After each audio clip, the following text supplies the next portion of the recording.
그래서 이거는 제가 컨설팅 해드리는 분들한테는 다 이렇게 따로따로 말씀을 드렸던 부분인데, 안녕하세요, 김수환입니다. 오늘은 면접이라든지 아니면 다른 사람을 설득하거나 미팅에서 내 의견을 이야기할 때 굉장히 큰 도움을 받을 수 있는 프라이밍 효과라는 것에 대해서 이야기를 해보려고 해요. 이거를 잘 알게 되면은 특정한 미팅에서 그 흐름을 내가 생각했던 대로 이렇게 방향을 잡고 몰고 갈 수 있는 그런 되게 유용한 그런 기술이 되겠습니다. 프라이밍이라는 거는 쉽게 우리말로 하면은 마중물 효과 정도로 이야기할 수 있을 것 같은데, 행동심리학적인 실험에서 이런 이야기를 한번 들어보셨을 거예요. 이렇게 어떤 실험 참가자한테 따뜻한 물컵을 쥐어주고 혹은 얼음이 들어있는 차가운 물컵을 손에 쥐어주고 난 다음에 다른 장소에서 그 사람에게 어떤 부탁을 했을 때 따뜻한 컵을 들었던 사람은 요청을 잘 들어주는 경향을 보인 반면에 얼음물, 차가운 물잔을 들고 있었던 사람은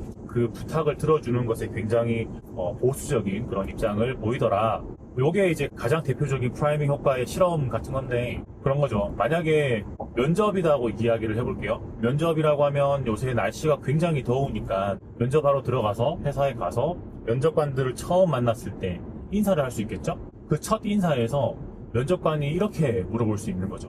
이렇게 날씨가 더운데 여기까지 오시느라고 고생을 많이 하셨습니다. 라고 이야기를 할 수 있는 거죠. 혹은 이렇게 더운데, 아니면 많이 바쁘실 텐데 이렇게 면접장까지 와주셔서 감사합니다, 이렇게 이야기를 할 수 있겠죠. 그러면 한 첫 번째 질문의 경우에는 너 여기 오느라고 힘들었지? 라는 질문인 거고, 두 번째는 이 회사에 지원해줘서 고맙다라는 사의를 표시하는 거잖아요. 앵커링이라고도 할 수 있겠다.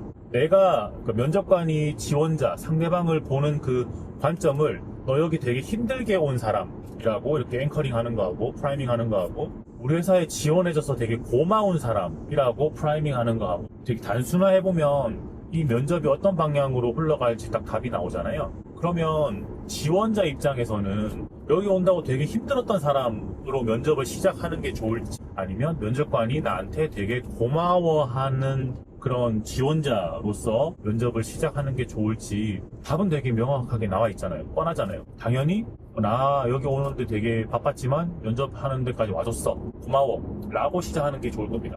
근데 이렇게 내가 원하는 방향으로 면접관이 처음에 인사를 안 건넬 수 있겠죠? 나 되게 여기 오는 거 고마웠던 사람이야 라고 이야기하고 싶었는데, 제 말씀을 듣고 면접장까지 오는데 되게 바빴지만 어렵게 시간을 낸 되게 고마운 사람이라고 포지셔닝을 하고 싶었는데, 면접관이 이미 너 여기 되게 온다고 힘들었지 라고 말을 꺼내버릴 수도 있잖아요. 그럼 여기에서 답변이 되게 갈릴 수 있는 거죠. 별 생각 없이 대답하면 이렇게 대답할 수 있는 거죠.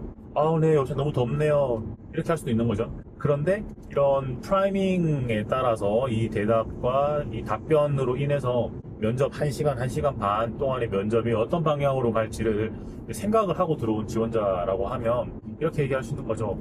되게 덥지만 여기 면접장 오는 동안에 굉장히 설렜고, 면접을 준비하면서 회사에 대해서 공부를 많이 해왔고 굉장히 설레는 마음으로 와서 더운 줄도 몰랐습니다, 이렇게 이야기할 수도 있는 거죠. 그러면 면접관이 처음에는 너 여기 면접 보러 온다고 되게 고생하네 라는 프레임에서 확 바뀌어버리는 거죠. 이게 면접관들이 안녕하세요, 지원해서 오신다고 고생하셨습니다 라고 하는 게 뭔가 생각하고 말하는 게 아닐 수도 있거든요. 근데 그냥 통상 그분들이 하는 인사말일 수도 있죠. 그런데 이제 그 별 생각 없이 하는 인사말에 갇혀버리게 되면 이 면접의 방향이 내가 생각하고 기대하는 방향, 내가 생각하고 기대하는 방향은 이 면접을 잘 넘겨가지고 이 회사에 이직을 하거나 아니면 어떤 시험에 합격을 하거나 이런 건데, 그거의 큰 흐름 자체가 안 좋은 영향들은 다 배제할 수 있으면 배제하는 게 좋으니까. 그런데 이런 거를 모르고 있다고 하면 뭔가 약간 나한테 유리한 상황을 만들 수 있는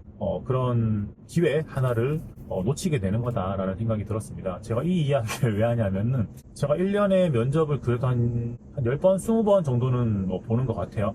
그리고 제가 그 MBA 자기소개서나 아니면은 면접 컨설팅 같은 것들을 한참 할 때는 회사 일 말고 제가 그냥 개인적으로 도움을 드리고 싶어서 하는 거에 횟수까지 치면 거의 한 50번 정도 되는데 되게 많은 사람들이 이런 부분들, 그러니까 일단 프레이밍을 잡고 프라이밍을 통해 가지고 이 미팅 시간을 내가 원하는 방향으로 가지고 갈 수 있는 이 기회 자체를 모르는 경우들이 많아서 이야기를 꼭 한번 해드리고 싶습니다. 근데 뭐 나는 이직 갈 것도 아니고 시험 볼 것도 아니고 면접 안 하는데? 라고 생각하실 수도 있겠죠. 하지만 우리가 회사 생활을 하거나 아니면 개인 사업을 하더라도 미팅 같은 것들을 얼마나 많이 하는지를 떠올려 보면 그 모든 미팅의 흐름을 내가 원하는 방향으로 최대한 세팅을 할 수 있는 기회가 분명히 있는데 그걸 모른다는 거는 되게 큰 손해겠죠. 사실 엄밀히 말하면 앵커링 같은 경우에는 좀 컨셉이 다르죠. 예를 들면 이거를 내가 10,000원에 팔 수 있을까 없을까를 고민을 할 때 이거 정가가 10,000원입니다 이래버리면 이제 10,000원에서부터 깎아 나가는 거죠. 우리가 동남아 야시장 이런 데 갔을 때 분명히 누가 봐도 짝퉁 뭐 나이키 운동화인데 저거를 베트남에서 10만원 이렇게 부른단 말이죠. 누가 봐도 짝퉁인데. 근데 10만원으로 딱 찍어놓고 나면 우리가 안 산다 그러면 그 가격이 반으로 떨어지잖아요. 막 5만원 그랬다가 25,000원 그랬다가 2만원 그랬다가 막 점점 떨어지잖아요. 그러면 우리가 처음에 들었던 가격이 10만원이기 때문에 2만원 이래버리면 10만원에서 80%를 깎아준 거야? 이렇게 되는 거죠. 사실은 이런 게 이제 앵커링이고 연봉 협상을 할 때도 저 연봉을 1억을 받고 싶습니다. 라고 이제 찍어놓고 시작하는 거하고 회사 측에서 저희가 이런 연차에 이런 직급에는 연봉을 8천만 원까지밖에 못 드립니다 라고 이렇게 찍어놓고 시작하게 되면 먼저 찍어놓은 그 앵커 닷에서부터 어떤 대화나 뭐 협상이나 이런 것들이 흘러가게 될 가능성이 굉장히 커진다. 이게 이제 앵커링의 간단한 설명이고, 프라이밍 같은 경우에는 어떤 프레이밍을 틀을 내가 먼저 잡아버린다라는 의미로 보시면 되는데, 예를 들면 자 머릿속으로 노란색을 한번 생각해 보세요. 그럼 이제 온 세상이 노랗게 변하죠. 노란색을 생각했어.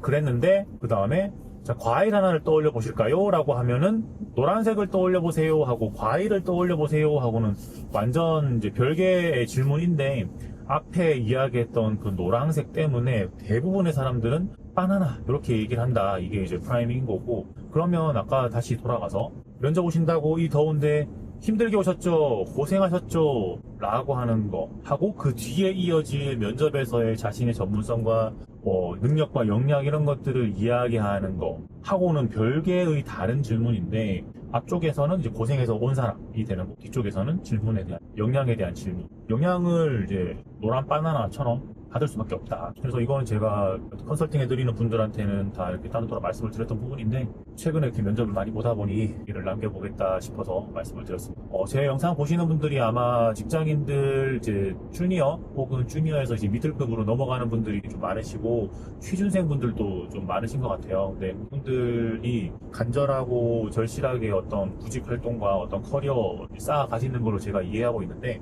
이런 분들이 원하는 것을 얻는데 이번에 팁 같은 게 좀 도움이 됐으면 좋겠다. 그러면 여러분도 그렇고 저도 그렇고 되고 싶은 대로 되실 겁니다. 고맙습니다.